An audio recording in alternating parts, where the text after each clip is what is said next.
Mais alors, puisque voilà, Jodorowsky nous l'a rappelé, la Maison Dieu fait souvent pour les tarologues référence à la Tour de Babel, mais alors, est-ce qu'elle fait bien référence, cette Maison Dieu, à la Tour de Babel? Et c'est-à-dire, comment on pourrait le savoir, ça, en fait? Les tarologues le disent, ça nous semble d'une certaine façon un peu évident. On sent, au fond de nous, que cette tour de la Maison Dieu, elle ressemble plus à la Tour de Babel qu'à la Tour de Pise ou à la Tour Eiffel, on le sent. Mais si on veut essayer d'objectiver ce sentiment, comment il faudrait qu'on s'y prenne? Eh bien déjà, on pourrait découvrir comment les artistes au Moyen Âge et à la Renaissance représentaient la tour de Babel, puisqu'on parle bien de cette période, au XIVe, au XVe, au XVIe siècle, au XVIIe, ces périodes où les tarots étaient créés. Et bien, à cette même période, comment était représentée la tour de Babel? Est-ce qu'il y a un match entre les deux représentations ou est-ce que ça n'a rien à voir? J'aimerais commencer, avant de vous montrer des images du Moyen Âge, par l'apport d'un poète. Ariosto était un poète italien qui a écrit Roland Furieux, sur le personnage, bien sûr, le guerrier franc Roland, qui a vécu au 8e siècle. Et dans son chant 4 de Roland Furieux, au début du 16e siècle, il écrit « Tout guerrier s'efforce d'avoir de beaux et riches vêtements pour le jour du combat.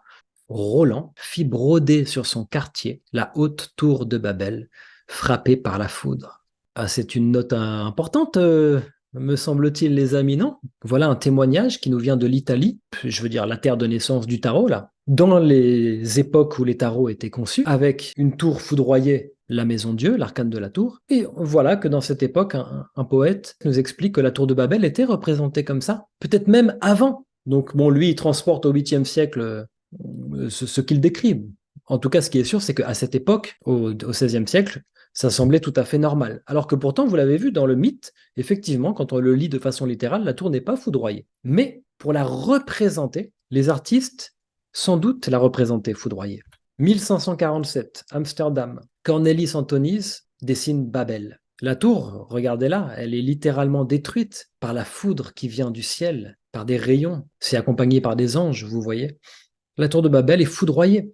Voilà comment il l'a représentée. Et c'est normal quand on se souvient de ce qu'on a dit juste avant. Si un artiste doit représenter la punition divine, la colère de Dieu, comment il s'y prend graphiquement parlant pour la représenter s'il n'a pas envie de dessiner un personnage barbu qui est en colère comme ça?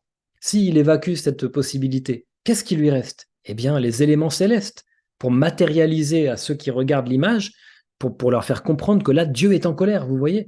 Donc en fait, les gens qui dessinaient ça lisaient tous la Bible en général. Ils voyaient bien que la tour n'était pas foudroyée dans le récit biblique. C'est pas grave.